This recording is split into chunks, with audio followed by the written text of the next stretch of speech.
चलिए स्टार्ट करते हैं। सबसे पहले विद्यार्थी अपना नाम लिखेंगे या कक्षा अध्यापक का नाम हो जाएगा। तो इस वर्कशीट में पौधों के बारे में हम जानेंगे।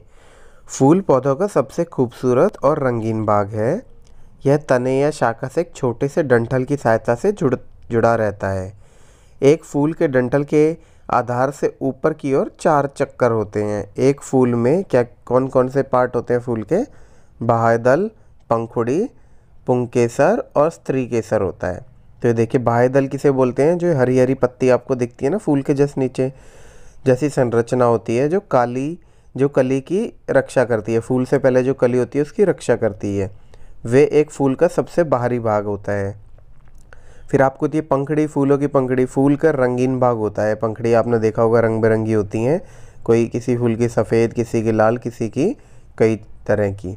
ये खुशबूदार होते हैं और इनका मेन मकसद क्या होता है कि ये कीटों को अपनी ओर आकर्षित करते हैं ताकि पॉलिनेशन हो सके। और ये दूसरा बाह्य चक्र होता है फूलों का। सबसे पहले हो गया बाह्यदल, फिर हो गया पंखुड़ी, फिर होता है पुंकेसर, फूल के नर जनन अंग है। पुंकेसर क्या होता है? फूल के नर जनन अंग है। पुंकेसर में भी 2 होते हैं। जो ऊपर बीज सा होता है उसको बोलते हैं परागअंश, और नीचे वाले को तंतु, जो पतली सी लाइन होती है, आपने ऐसे फूल में देखी भी होगी। फिर उसके बाद होता है स्त्री से केसर, सबसे बीच में होता है। ये होता है फूल का मादा जनन अंग। इसमें क्या क्या होता है? अंडाशय, वर्तिका और वर्गीकृत होते हैं। ये फूल की मैं बड़ी भी फोटो दिखा देता हूँ, देखो आपको यहाँ दिख रहा होगा। ये वाली जो है ये तो आपकी हो गई स्त्री केसर, और ये हो गए मेल वाले पार्ट। और ये बाहर वाला जो हो गया ये आपका हो गया पेटल्स जिसे बोलेंगे इंग्लिश में। और ये वाला हो गया बाह्यदल जो सबसे नीचे है। बाह्यदल, स्त्री केसर ये वाले, और पुरुष केसर ये वाले, और ये हो गया पंखड़ी। तो ठीक है, और क्या बताया गया? फूलों के कार्य के बारे में बताया गया है। फूल पौधों का जनन अंग है, रिप्रोडक्शन ऑर्गन होता है पौधों का। इसमें रंगीन पंखुड़ियाँ होती हैं जो कीटों को आकर्षित करता है और परागण में मदद करता है। परागण मतलब पॉलिनेशन, ताकि बीज बने। परागण के पश्चात फूल बीज में उत्पन्न करता है। अब आपने देखा होगा अपने आसपास के 2 अलग अलग फूल चुन लीजिए और उसमें बाह्यदल, पंखुड़ियों का निरीक्षण कीजिए।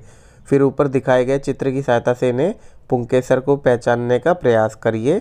धीरे धीरे फूल से पंखुड़ियों और पुंकेसर को हटा दीजिए ताकि आप स्त्री केसर या पिस्टिल स्त्री केसर को बोलते हैं को स्पष्ट रूप से देखें।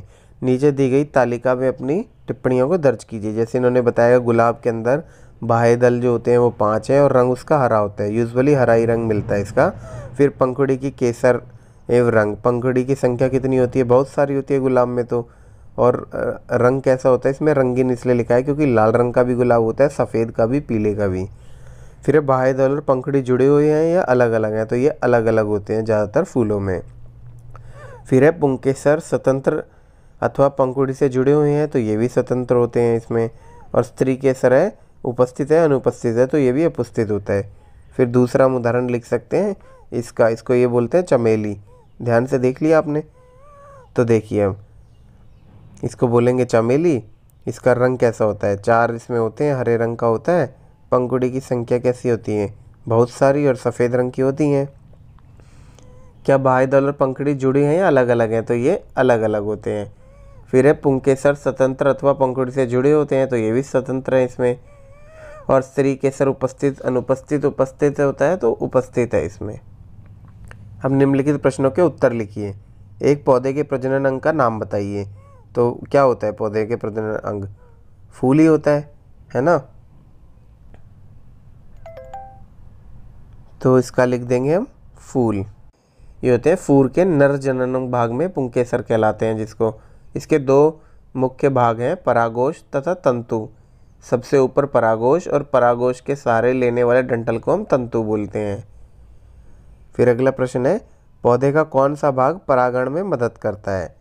तो पौधे का कौन सा भाग जो ज़्यादा चटकीला दिखेगा तभी तो उसमें आएंगे, जो ज़्यादा रंग बिरंगा वाला होगा। तो इसका हो जाएगा फूलों की पंखुड़ियाँ। फिर अगला प्रश्न है, एक फूल के नर और मादा प्रजनन अंग का नाम बताइए। तो ये भी आप बता सकते हैं कि पुंकेसर एक फूल का नर जनन अंग होता है और स्त्री केसर कार्पेल एक फूल का मादा प्रजनन अंग होता है। तो एक फूल में दोनों ही प्रकार के अंग हो जाते हैं ज़्यादातर। जिसे हम नर जनन अंग भी होता है एक ही फूल में और मादा प्रजनन अंग भी होता है। अब आपको है 5वां प्रश्न कि इसको पहचानिए। मैंने जूम करके दिखा दिए। तो ये आपके और अंदर बीजांड के अंदर है। ये क्या, अंडाशय के आंतरिक संरचना है। ये देखिए छोटे छोटे बीज दिख रहे हैं। इससे जैसे हमारे ह्यूमंस में एग आते हैं वैसे ही इसमें है। तो ये लंबाई से काटा हुआ है और ये आपको काटा हुआ है ऐसे हॉरिजॉन्टल, ताकि ऊपर से भी दिख जाए। तो ये आप यहाँ लिख देंगे। इसी के साथ हमारी ये वर्कशीट आज की कंप्लीट हुई। मिलते हैं नेक्स्ट वीडियो में नेक्स्ट वर्कशीट के साथ। Don't forget to like, comment, share and subscribe the channel. Thank you.